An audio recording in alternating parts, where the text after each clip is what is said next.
Normalmente, un asesino en serie es delatado por un error, pero nuestro héroe de hoy se ha salvado durante años gracias a que nadie buscaba a sus víctimas. Ha demostrado un hecho aterrador. No hace falta ser listo para volverse invisible ante la ley. Basta con elegir a quienes la sociedad ya ha descartado.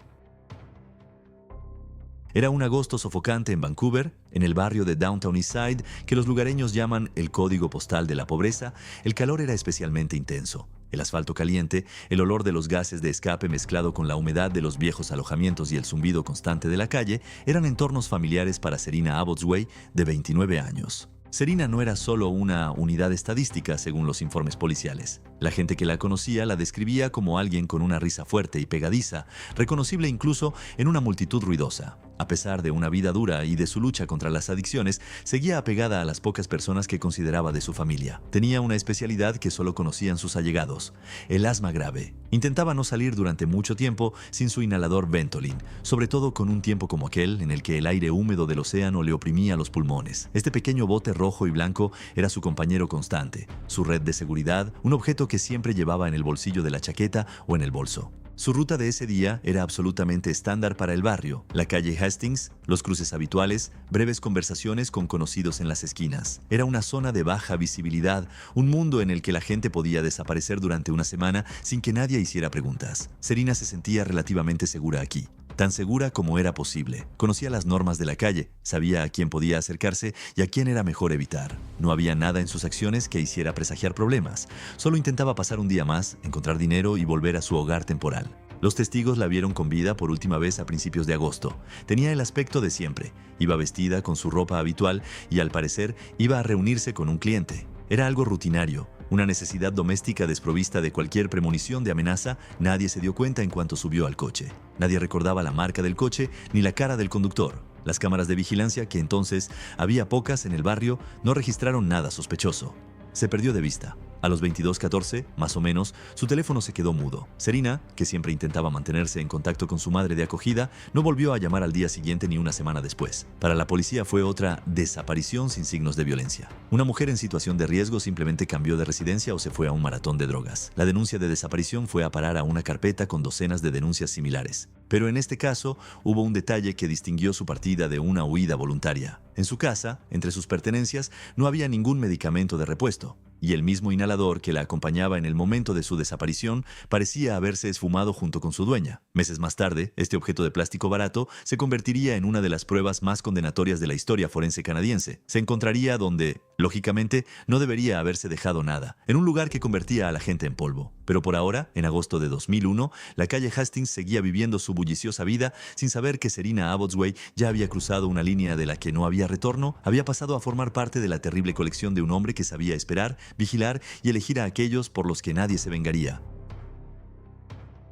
Cuando los creadores de perfiles empezaron a analizar el carácter sistemático de las desapariciones en la granja, se enfrentaron a la cuestión de clasificar al autor. Sus acciones iban más allá del típico depredador sexual. El expediente del caso revelaba un mecanicismo aterrador y una falta de empatía que convertían el asesinato en un proceso rutinario. Fue esta capacidad para combinar la violencia con una absoluta tranquilidad doméstica lo que llevó a los expertos a establecer un paralelismo con uno de los asesinos en serie más oscuros de Estados Unidos, Jeffrey Dahmer. Esta comparación no surgió por casualidad. Ambos perpetradores mostraban idénticos patrones de control y deshumanización. Sin embargo, mientras Dahmer mataba por impulso enfermizo y soledad, Robert Pickton lo hacía a sangre fría y con pragmatismo. Esta diferencia fue una llamada de atención. Pickton fue más allá, eligiendo el camino de la industrialización completa del ser humano, pero el principal vínculo estructural que asusta a los criminólogos es su capacidad única para disfrazar actividades monstruosas de rutinas mundanas.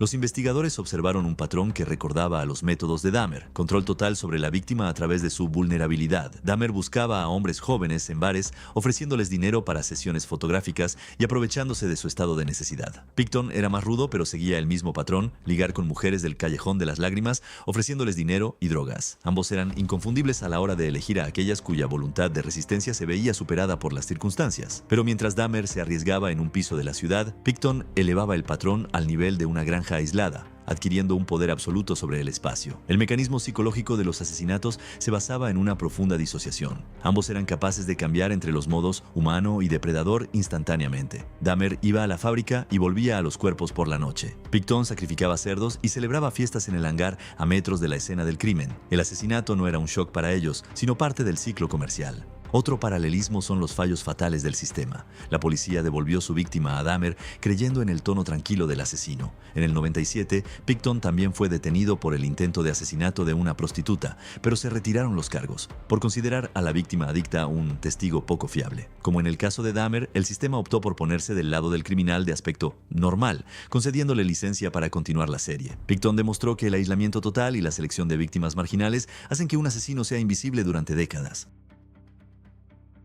Para entender una personalidad que ve a las personas como prescindibles, hay que fijarse en el entorno en el que creció Robert Pickton. No es la historia de una locura repentina, sino el resultado de una deformación metódica. Pickton creció en Port Coquitlam, en la misma granja que en los años 50 era una granja sombría y aislada, con leyes rígidas. En la familia reinaban los papeles invertidos. El padre, Leonard, era emocionalmente distante y el poder pertenecía a la madre, Louise Pickton. Mujer de carácter férreo, era fanática de su trabajo. Sus hijos, Robert, David y Linda, eran su primera y principal fuerza de trabajo. En un entorno así, un niño no llega a comprender su propio valor. Solo es tan importante como útil es en la posilga. El aislamiento social de Robert comenzó en su infancia. En el colegio era un marginado. Debido a las exigencias de su madre, solía ir a clase con la ropa sucia, directamente de trabajar con animales. Su olor característico y su falta de aseo le convertían en objeto de burla y consolidaban su condición de marginado. No intentaba socializar y se replegaba en un mundo interior en el que los únicos seres que no le juzgaban eran los animales de la granja. Las relaciones con los animales fueron el primer marcador de patología. De niño, Robert tenía un ternero favorito, su único amigo, al que entregaba todo su afecto no gastado. Pero para Louise Pickton,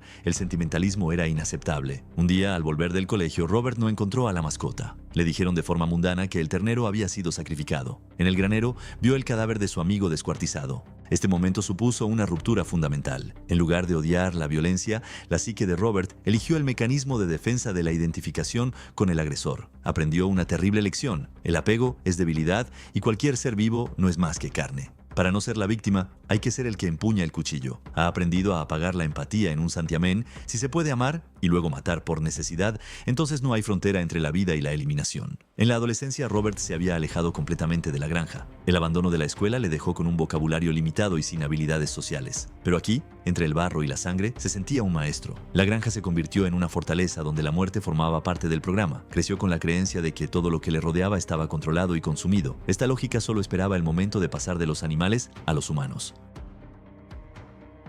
En psicología criminal existe el concepto de momento de desinhibición, un acontecimiento tras el cual el delincuente pierde definitivamente el miedo al castigo y se convence de su invulnerabilidad. Para Robert Pickton, ese momento fue la noche del 23 de marzo de 1997. Fue un episodio que podría y debería haber puesto fin a sus actividades, pero que en cambio se convirtió en el catalizador de la serie de asesinatos más masiva de la historia de Canadá. Esa noche, una trabajadora del sexo llegó a una granja de Port Coquitlam. A diferencia de muchas otras cuyos nombres solo figuran en las listas de personas desaparecidas, ella pudo oponer una resistencia activa. Cuando Pickton intentó esposarla, ella agarró el objeto más cercano, un cuchillo de cocina, y golpeó. Se inició una lucha encarnizada. Sangrando, con una de las esposas colgando de la muñeca, la mujer consiguió escapar del remolque, correr hasta la carretera y detener a un autoestopista. Fue trasladada al Hospital Royal Columbian. Irónicamente, el propio Pickton, que también había resultado herido en el forcejeo, también fue trasladado allí poco después. La policía lo tenía todo: un testigo vivo, un arma, unas esposas, cuya llave se encontró en el bolsillo de Pickton, e informes médicos sobre la gravedad de sus heridas. Le acusaron de intento de asesinato, detención ilegal y agresión. El sistema pareció funcionar. El depredador fue identificado y aislado. Sin embargo, en enero de 1998 se produjo un acontecimiento que reformateó por completo la psique de Pickton. La fiscalía decidió suspender el caso y retirar los cargos. La razón era puramente burocrática y monstruosamente cínica. La víctima tenía un largo historial de drogadicción. La fiscalía consideró que su testimonio sería poco convincente para el jurado y podría venirse abajo bajo la presión de la defensa. El caso fue desestimado por inútil. Para Robert Pickton, esto no era solo una fortuna legal, era una confirmación de su visión del mundo. Había recibido un mensaje claro del Estado. Las vidas de las mujeres que llevaba a la granja no valían nada. El sistema las reconocía oficialmente como material poco fiable, cuyas palabras y sufrimientos carecen de peso. En ese momento se rompió el último freno interno que había en él. Desapareció el miedo a la ley que frena a la mayoría de los aspirantes a delincuentes. Se dio cuenta de que podía hacer lo que quisiera con esas mujeres, e incluso si una de ellas sobrevivía y contaba la verdad, nadie la creería. Esta toma de conciencia le convirtió de asesino cuidadoso en operador de una impune cinta transportadora de muerte. Después de que se retiraran los cargos en 1998, las acciones de Picton adquirieron un carácter de metódica industrial. Ya no actuaba caóticamente. Surgió un patrón claro y repetitivo que funcionó a la perfección durante los 4 años siguientes. Este mecanismo constaba de 3 etapas: selección, aislamiento y utilización total. La primera etapa, la selección, tuvo lugar en el barrio de Downtown Eastside. Picton, a menudo con su discreta furgoneta, se dirigía a los barrios donde se concentraba la prostitución callejera. Su elección de las víctimas era puramente pragmática. Buscaba mujeres en un profundo estado de abstinencia o intoxicación por drogas, que estuvieran dispuestas a subir al coche de un granjero desaliñado por una dosis o $50. Era el disfraz perfecto. No parecía una amenaza, sino un simplón, un recurso a explotar. Las mujeres se sentaban con él, no porque confiaran en él, sino porque la necesidad les hacía ignorar su instinto de conservación.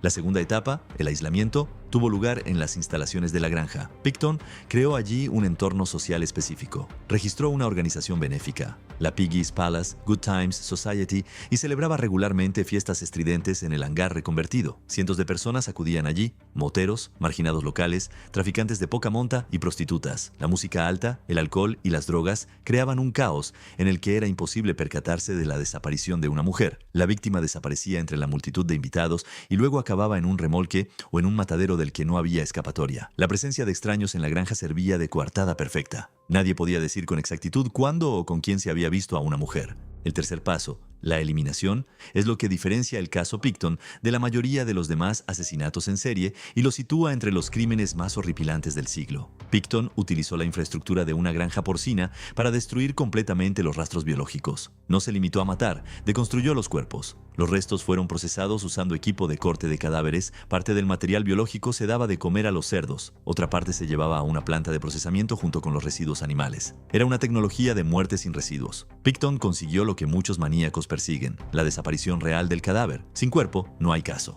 Por eso durante años la policía no pudo encontrar ni un solo cuerpo, a pesar de las docenas de denuncias de personas desaparecidas. La escalada de violencia durante este periodo fue rápida. Con una sensación de total impunidad, Picton dejó de tomarse largas pausas entre asesinato y asesinato. En algunos meses desaparecieron 2 o 3 mujeres. Llegó a estar tan seguro de su invisibilidad que empezó a guardar los trofeos, las pertenencias de las víctimas, su ropa y sus joyas en su caravana mezclados con la basura. No era el descuido de un tonto, sino la arrogancia de un hombre que sabe que nadie acudirá a su territorio con una orden judicial. El sistema de filtrado de víctimas funcionó a la perfección. La sociedad no buscaba trabajadoras del sexo drogadictas, y Picton se limitaba a sacar la basura de las calles de Vancouver, cumpliendo lo que probablemente pensaba que era una función sanitaria. Su confianza crecía con cada nueva víctima. Empezó a insinuar sus acciones en conversaciones con conocidos, pero lo hacía de tal manera que sus palabras se tomaban por divagaciones de borracho o por el humor negro de un extraño granjero. «Nunca me atraparán», dijo una vez. Pero no era una bravuconada, era una afirmación de hecho. Había encontrado la manera de engañar al sistema, utilizando su indiferencia como principal instrumento de disimulo. La exposición de Robert Picton no se debió al ingenioso trabajo de los creadores de perfiles, sino a un trivial error en el almacenamiento del arma. A principios del año 2002, la policía recibió un chivatazo de un antiguo trabajador agrícola de que Picton estaba en posesión de un arma de fuego no registrada. Se trataba de una orden de registro normal sin relación con las desapariciones de las mujeres. La tarde del 5 de febrero de 2002, los agentes entraron en la propiedad esperando encontrar el rifle, pero descubrieron pruebas que cambiaron el curso de la medicina forense canadiense. En el interior del desordenado remolque, la policía observó objetos poco característicos de un hombre soltero, ropa de mujer e identificaciones. El hallazgo decisivo fue un inhalador para el asma con el nombre de Serena Abotsway, una mujer desaparecida en agosto de 2001. Una comprobación instantánea de la base de datos mostró su condición de persona desaparecida. Inmediatamente se interrumpió la búsqueda de armas y la granja fue declarada escena del crimen. La investigación se enfrentaba a un reto sin precedentes: no buscar cadáveres, sino fragmentos microscópicos. Durante años, Picton utilizó equipos de reciclaje para destruir pruebas, se llevó maquinaria pesada a la granja y los antropólogos pasaron 18 meses tamizando la tierra a mano. El resultado de este trabajo fue un veredicto. Los expertos aislaron el ADN de 33 mujeres diferentes. El error de Picton fue creer que las huellas biológicas podían erradicarse por completo, pero la ciencia moderna lo ha desmentido. La última prueba era el propio Picton. Un agente encubierto se había colocado con él en su celda. Aliviado, Picton confesó a su compañero de celda: «Hice 49, quería hacer 50 para redondear, me descuidé». Esta frase, grabada con un micrófono oculto, se convirtió en el epitafio de su impunidad y en la principal prueba de cargo. El juicio comenzó en enero de 2007. La fiscalía dividió las acusaciones, centrándose en 6 cargos de asesinato en primer grado para asegurarse una condena y no retrasar el juicio. La defensa trató de presentar a Picton como impulsivo y retrasado mental, pero los interrogatorios grabados en video mostraban a un hombre de sangre fría y cínico, plenamente consciente de sus actos. El 9 de diciembre de 2007, un jurado lo declaró culpable de 6 cargos de asesinato en segundo grado. El juez le impuso la pena máxima, cadena perpetua sin libertad condicional durante 25 años. Los 20 cargos restantes fueron suspendidos porque Picton ya había recibido la sentencia más alta disponible en Canadá. Este proceso conmocionó a la opinión pública y reveló problemas sistémicos. Una investigación oficial realizada entre 2000 y 2010 descubrió fallos atroces de la policía. Los prejuicios contra las trabajadoras del sexo y las víctimas indígenas habían permitido actuar al asesino durante décadas. El caso Picton cambió para siempre los protocolos de investigación de las desapariciones en Canadá, obligando al sistema a replantearse el trato que daba a los grupos marginados. La conclusión final sigue siendo escalofriante.